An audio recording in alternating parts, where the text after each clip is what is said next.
First of all, we have to just introduce you for the video. This is E.J. Dionne of the Washington Post. Thank you. I was happy to give $5 happy because I'm happy to be here, but I also appreciated the free breakfast, but I know, Dave, it was free but priceless. I will always carry that with me. Thank you. That's a wonderful line. And it's really kind of you to have a journalist in here. My wife is a lawyer, and I always tell her that, there are those rankings of most loved professions in America. And, you often have like folks in the military at the top, nurses and doctors at the top, and way down the bottom are lawyers and journalists often. And I tell my wife that we journalists are very grateful to lawyers because they often keep us out of the cellar. But if there are any lawyers in the room, I want to say I literally love lawyers. My wife, my son, my sister. But it is really, really delightful to be here. I'm really happy it's the second Rotary Club I've gotten to speak to recently. And I love the Rotary Club for a bunch of reasons. One is that list back there. And when you look at that list, it really is what you need to preserve a democracy. That is what that list in the end is about. I love Rotary clubs because of that word underneath, international. And Rotarians really show that you can love your own country and still understand that there are people all over the world who share our values, whom we care about, who care about us, and that we have to work together. The third thing I love about you guys is how much money you give to scholarships. I think almost everybody in this room probably knew somebody at some point who got a Rotary scholarship to study somewhere around the world, and it's just great work that you do. And finally, I do always like to underscore how important what we call civil society or intermediate institutions are to a free society. Because we talk a lot about government, we talk a lot about the economic market, but without civil society institutions, there are a lot of problems that go unsolved.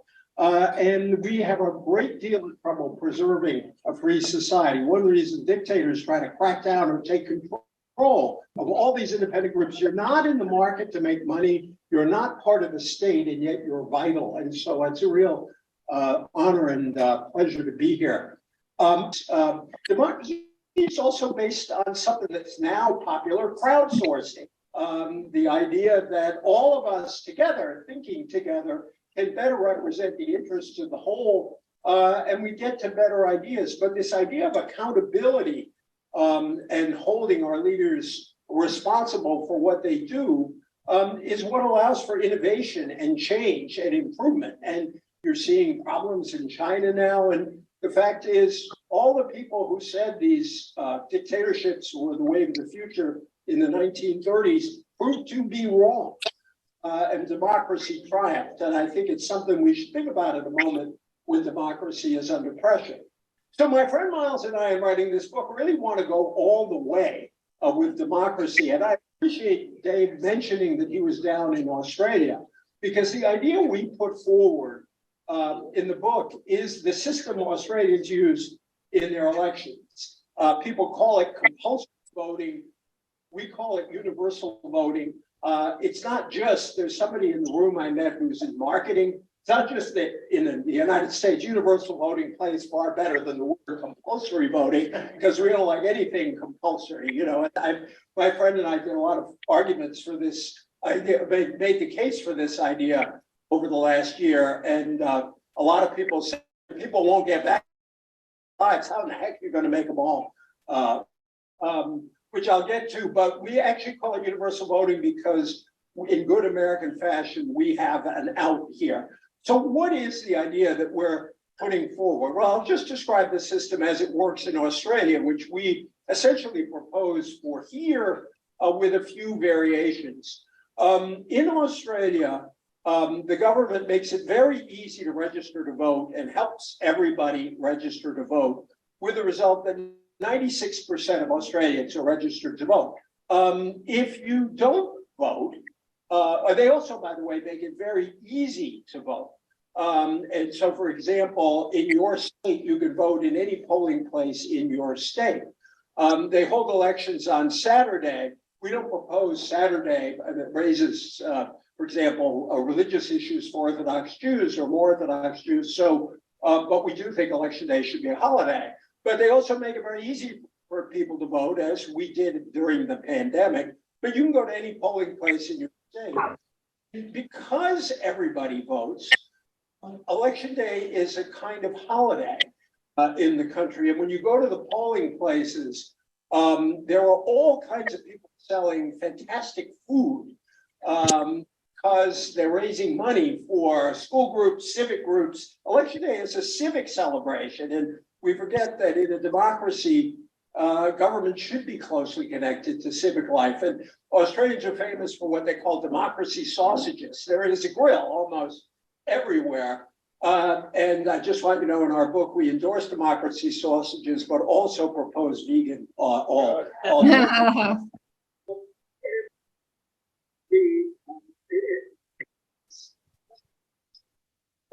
Uh-oh. Sorry? No, there was. Oh, somebody about I vegans? forgot to mute the folks on the Zoom, but you're good. Oh, no, I love to hear wisecracks if people want to come in. There are now rating services for the best food at the best polling place. So you can pick your polling place by the food. If you don't vote in Australia, if you're on the list and you don't vote, you get a little notice from the government asking you, why didn't you vote? Why were you unable to vote?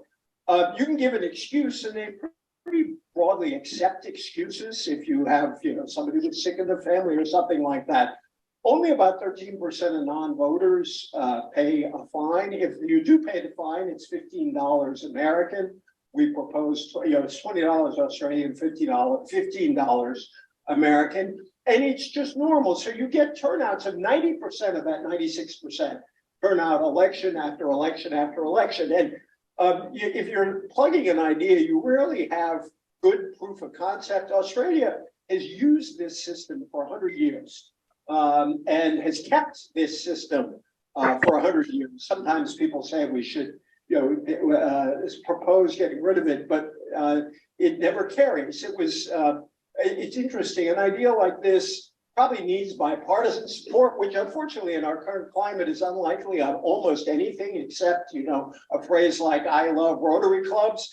But it was originally proposed by the Conservatives in Australia, who were worried about a rising labor movement. The alternative, the Progressive Party, is called the Labor Party. But the Labor Party looked at it and said, no, we think we can do okay under that system too. So it came into effect. It started in states in Australia and then spread to the whole country. That's our hope here. And so our system would work, the system we propose would work pretty much like the Australians, with a few exceptions. In good American fashion, we know that some of the objections to this would be libertarian. The government can't tell me that I have to vote. And so we propose that people could apply, and it would be available freely for conscientious objector status. If you really, really, really, really don't want to vote, you could just get conscientious objector status. You'd never have to pay the fine. There are some religious groups in the country that object to participating in elections, but we wouldn't limit it to religious reasons. If you have whatever reason you had, you could get out of this system. The second thing is, we're very careful. We don't want to multiply lots and lots of fines on people. We don't want this, so the fine that if you'd have to pay it, would not be a criminal fine.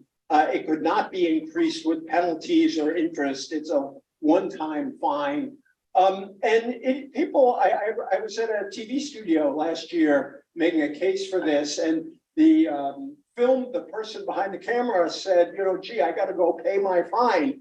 I forgot to vote in my country. She was Australian, and she sort of accepted that as part of life. Ralph Nader was in Australia, and he supports this idea, which I'm still mad at Ralph for the 2000 election, but I actually worked for him many, many years ago when I was a student. But Ralph was talking to a cab driver, and he was trying to bait him, and he said, you know, it must be horrible that your country makes you vote. And the cab driver got very, very proud and said, it's my civic duty, sir. And that is the culture that everybody voting creates. One of my favorite pictures of elections in Australia is of 4 people in wetsuits near Bondi Beach with their surfboards leaning against the voting booth as they cast their ballots. They came out of the surf, did their civic duty, went back into the surf. That's a nice idea. That's a nice idea all by itself. What difference would this make? It would bring into the electorate groups that are underrepresented. Younger people are underrepresented in our electorate. Older, lower income people are underrepresented. We older people are actually, well, I won't implicate any of you in being older. I'm older. Older people are overrepresented. Racial minorities, Black Americans are not all that underrepresented, but they are, and they face particular burdens in certain states now. Latinos are underrepresented. Working class people in general are underrepresented.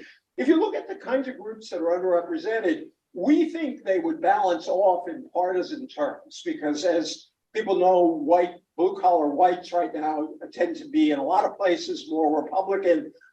They would go up in the electorate. Minorities and young people are more Democratic. They would go up in the electorate. And we have some evidence in the book for how the impact of this in partisan terms would be very mild. And you can see cases where higher turnout work either way in an election. Secondly, elections would become less like fancy dinner parties. Think about the fancy dinner party. There is an A list, you know, the people you really want to come. And then if some of them don't come, you got the B list, and then maybe you got a C list. That's what our electoral process is like. We've got an A list of likely voters, and Rotarians are probably likely voters. So I'm amazed that we are already getting mail at our house for the next election because we are inveterate voters, my wife and I, in primaries at elections. So the A-listers get invited all the time to vote, because you may not like getting all that political propaganda, or maybe you do. I enjoy it. But it's actually people saying, we care about what you think because you are going to vote. The B-listers tend to be people who might be registered but don't vote very much. They don't get much attention at all. And the C-listers may not be registered. And so they get no attention. And so we got a kind of vicious cycle here, because the system itself always invites the same people back in to the process over and over again. And the whole swaths of people do not get any attention at all. The other thing this would do is it would reverse the incentives. We should be very proud as a country of what we did in the pandemic election in 2000.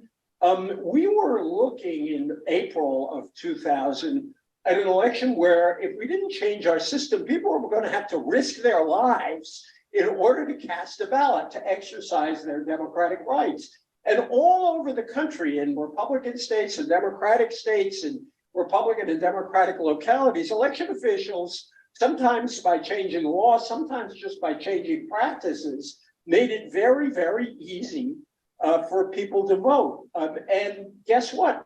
Turnout soared in the 2000 election. Now, yeah, the turnout soared because the stakes were seen as very high on both sides, but it also soared because we made it very easy to vote. I was very proud to cast my ballot in a drop box in front of Walt Whitman High School for 2 reasons. One is all 3 of our kids went to Walt Whitman High School, so I thought that's a great place to vote. But Walt Whitman was the poet of American democracy. So when I dropped my ballot, and I thought, this is a poetic act. But we did make it easier to vote, and people responded. And we have a whole series of reforms that we propose that are kind of preliminary to this, because we did some polling on this. And I joke that Miles and I are either the dumbest or most honest book writers you'll ever think, because we have polling in the book that shows right now only about a quarter of Americans support this idea. Now, we thought a quarter is pretty good for an idea that no one has ever advanced systematically. And the polling also shows that about another 25% of us is open to the idea and is persuadable. One of the objections is, how can you penalize somebody for not voting if we have laws that make it harder for people to vote? If you have really hard to meet or complicated to meet voter ID laws, if you're restricting the times that people can vote, you're cutting back on drop boxes and all of that. So we want to make it, as Australia does, as easy as possible for everyone to cast a ballot. We noted libertarian objections to this, which is one reason why we thought the conscientious objector status would sort of take care for people who really do not want this to happen. What was interesting about our polling is that the underlying idea that we're advancing is that voting is both a right and a duty. And 61% of Americans, equal numbers of Republicans and Democrats, by the way, think of voting as both a right and a duty.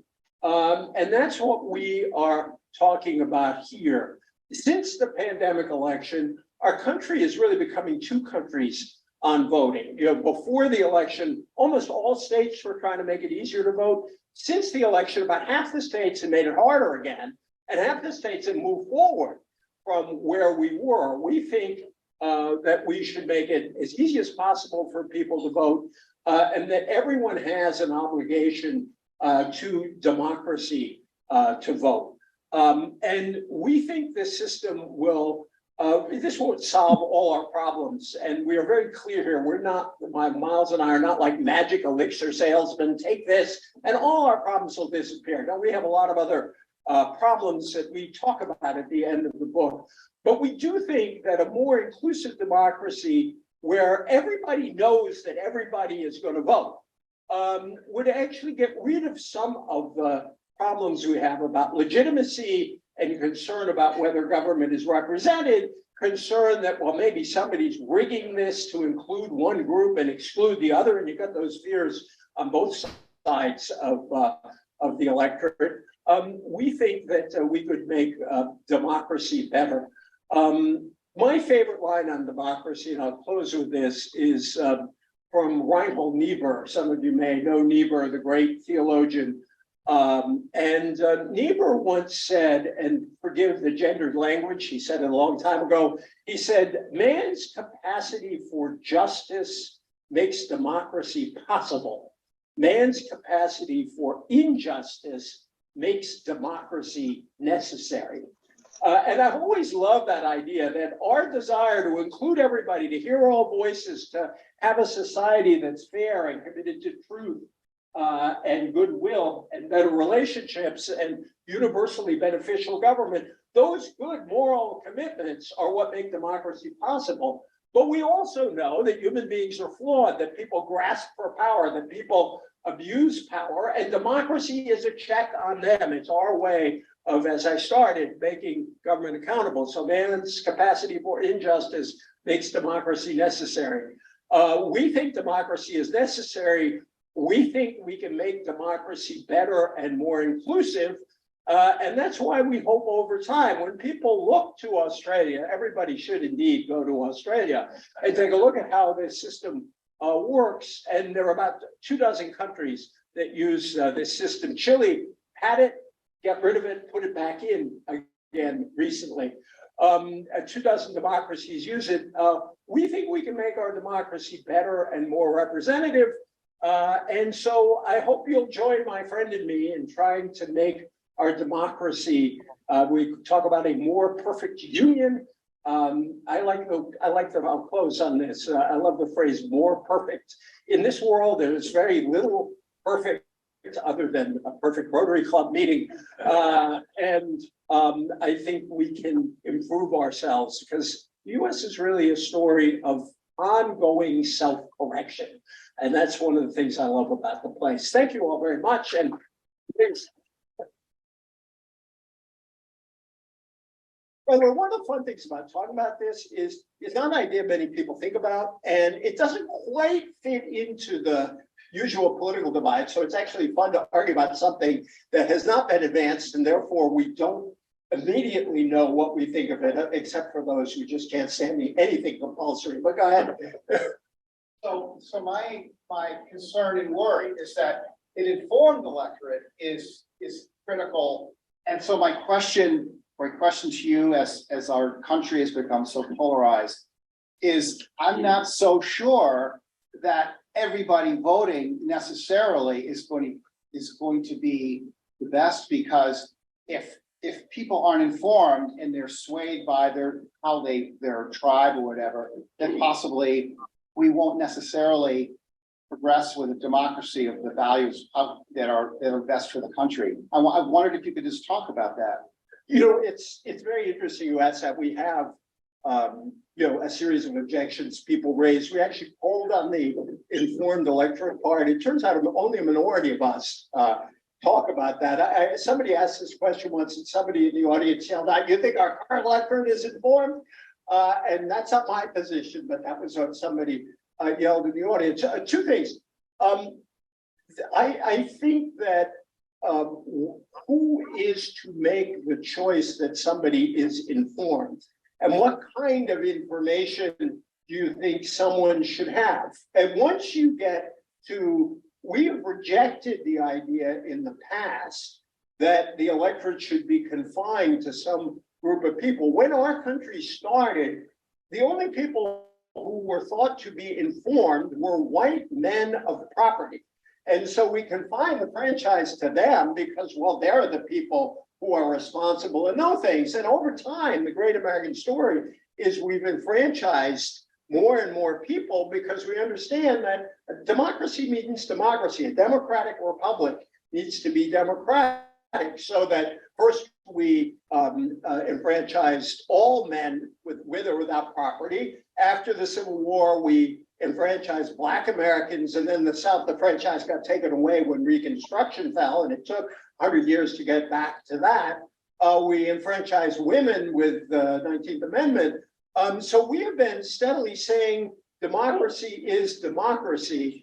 The other thing is, how do people get informed? They get informed if they're engaged. I have an interview in the book. I talked to an old friend of mine who was the leader of the Labor Party down there. He had been standing outside the polls all his life because his dad was in politics. And he said, when you go in, you can tell the people who are real political junkies and the ones who may be brought into the system by this. But he said, what struck me is they were not obsessed with politics. He said there are no QAnon nuts among those, the folks you're bringing into the system, but they cared enough because they were enfranchised, because the parties reached out to them. They knew it was an obligation. And so when we know we have an obligation, we tend to inform ourselves. And so, as I say, I reject on principle the idea that we should judge who is informed. We had those fake literacy tests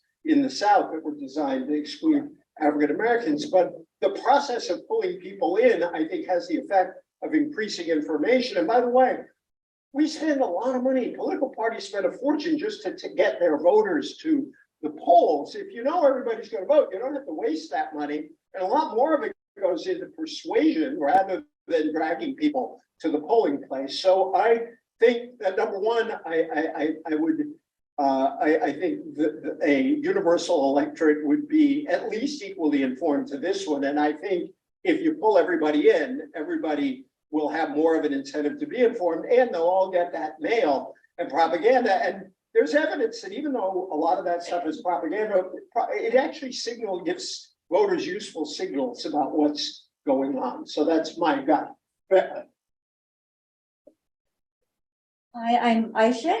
And I'm originally from Turkey. Turkey is not necessarily a model of democracy, but it's the outcome. But it has been at times. But I would say that, I studied political science. My husband teaches American political systems at Georgetown, and he tried to explain to me all the time the systems. And to this day, I find it so confusing why American population overall is so against this idea, because in Turkey, our elections are also a duty, and that everybody votes, and we have 88% turnout. We think that's apathy, very low for us. And and it's on a Sunday. And theoretically, there is like a fine if you don't vote in Turkey, but nobody really presses it. Yeah. And they're like, it's so much easier. So I've always wondered, which was one of your questions was like one answer, like, why is there such resistance? And it's also, we also have a social security card with our pictures since we were born. And then we just show that. So you can show your passport. I voted last election at the airport because I was traveling. We could vote it at the embassy. It's counted so much faster. I don't know why is it so hard in the United States to get this idea. So I'd love to hear what other reasons people find it so difficult. Well, partly, first of all, thank you for that. And the turnout in the last presidential election was enormous. Turkey's a good case, by the way, just for an aside. To have a genuinely free and liberal democracy, you also need a free press, which Erdogan has gotten in the way of. Free association, and Erdogan jailed some of his opponents. So, voting is essential, but you need other things. So but the system itself encouraged in the first round, the turnout really was quite extraordinary. And you see that, but again, only 25 countries have adopted this. So we're not unique in resisting universal voting. We found that the major, I'm just going to try to find the page with our polling numbers in it. We found that the major resistance was simply the idea of compulsion. And that is a very American kind of thing, that we just don't like people to be compelled. Let me just, aren't you nice?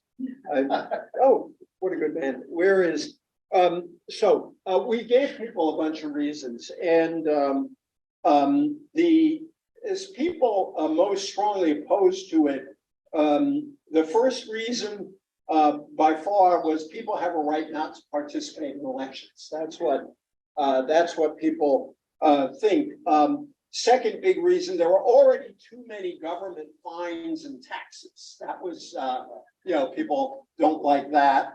It would disproportionately punish those who already have the hardest time voting. That wasn't as high as the first two, but we think that's a legitimate objection, which is why we want to make it as easy as possible. And to your reason, sir, what really struck us is only about a quarter gave it would cause too many uneducated people to vote. That was a low percentage. So I think partly it's our tradition, partly groups have had to fight for the right to vote. I think racism also plays a role in opposition to this. But we are trying, my friend has set up an organization called 100% Democracy, and we're trying to see if we can get this adopted in either states or cities.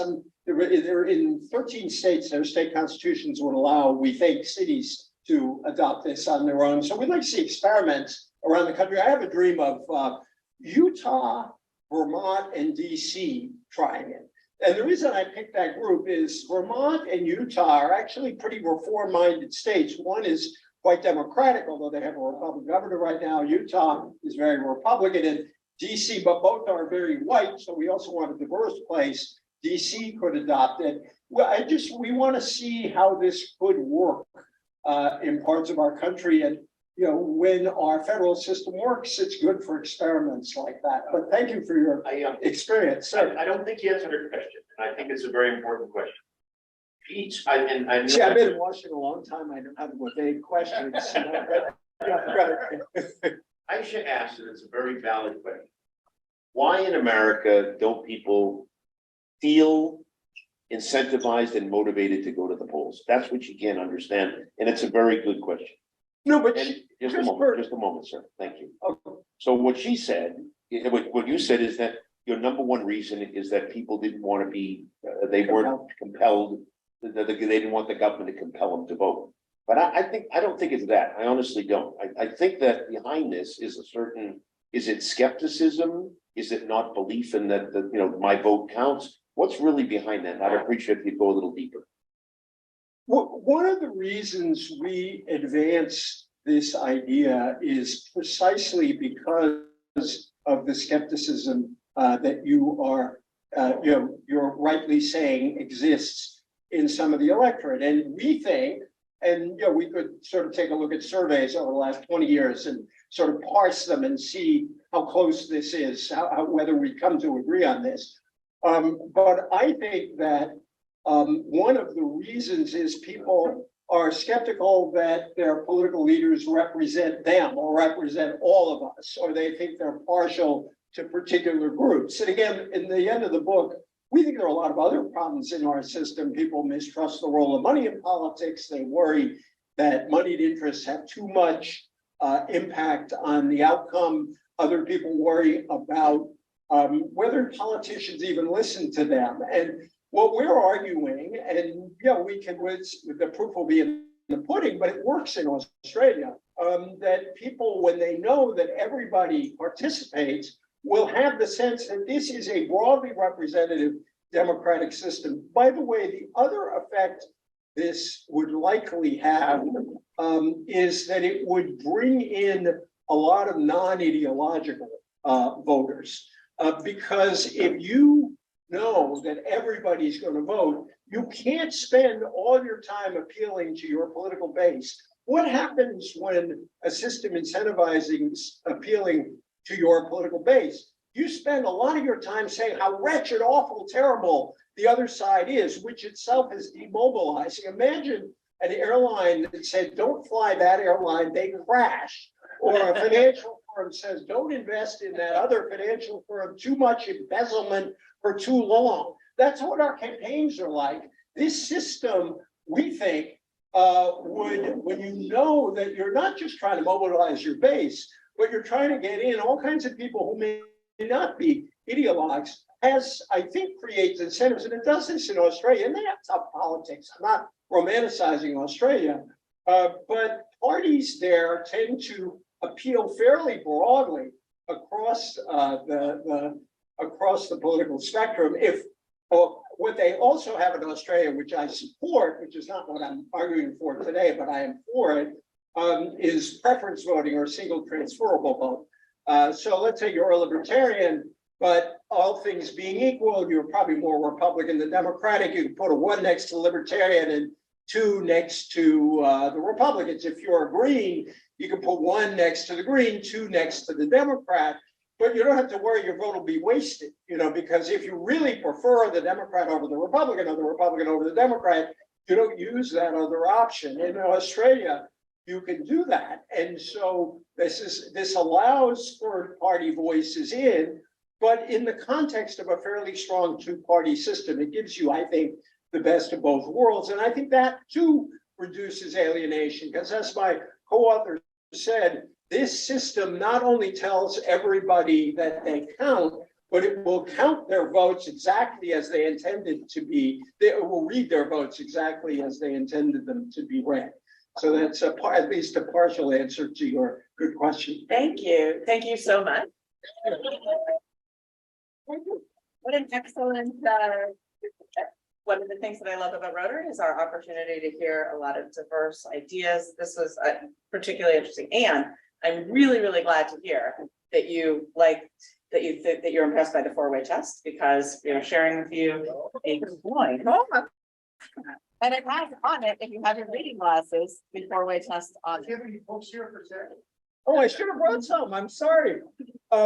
It is available. I'll sound like I'm plugging the owner of my newspaper, but so it is available online at various websites that sell books. I'm sorry.